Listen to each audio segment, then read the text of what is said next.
Aujourd'hui, on a une triste nouvelle. On va parler de la démission du président du SEMB-SAQ.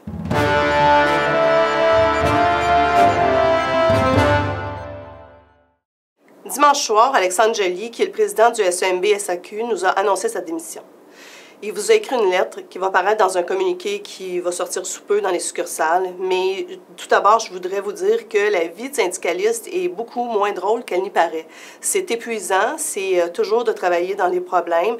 Et je crois qu'il faut d'abord remercier Alexandre pour les 12 années qu'il a données au SEMB, parce que c'est pas tous les jours facile. Puis c'est un militant qui a tout fait pour la cause et qui s'est battu à de nombreuses reprises aux côtés de l'équipe du Conseil général, de l'exécutif, et donc je voudrais, en mon nom et au nom de mes collègues, remercier Alexandre pour toutes les années qu'il nous a données. Tu es une grande perte, Alexandre, pour le SEMB, puis on t'aime beaucoup.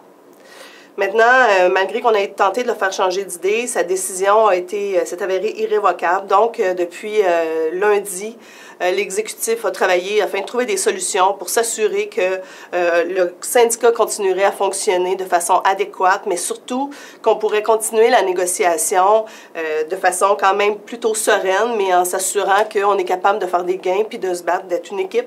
Vous avez démontré une solidarité impeccable dans les dernières semaines, et tout ça va avoir de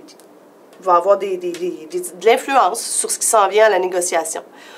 Donc, l'exécutif a décidé de nommer un intérim pour la présidence, et c'est moi qui vais assurer cet intérim-là. Et aussi, le Conseil général qui s'est réuni tout à l'heure a modifié la composition du comité de négociation.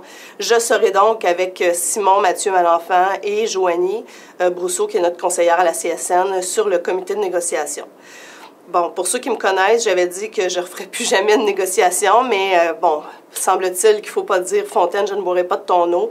Je pense que c'est important que pour les 5500 personnes, mais on ait des gens qui sont en mesure de mener une négociation à bon port. Et puis, je vais tenter de faire ce que je peux pour nous assurer des bonnes conditions de travail à tout le monde.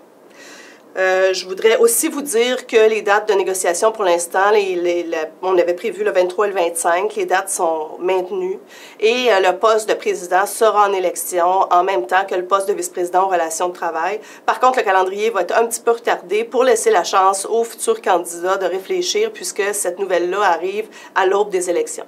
Donc, les élections vont tout de même commencer en janvier, et on verra ce qui va nous arriver dans les prochains mois au niveau des gens que vous allez choisir d'élire. Donc, je sais que ça rend tout le monde un peu triste et que ça bouleverse tout le monde, mais je vous enjoins de demeurer solidaire, de rester debout. Il faut rester fort.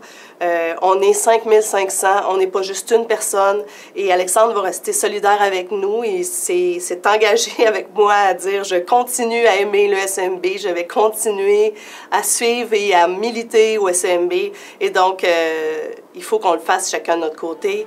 Il faut qu'on remporte cette lutte pour nos conditions de travail. Je vous souhaite quand même une bonne journée.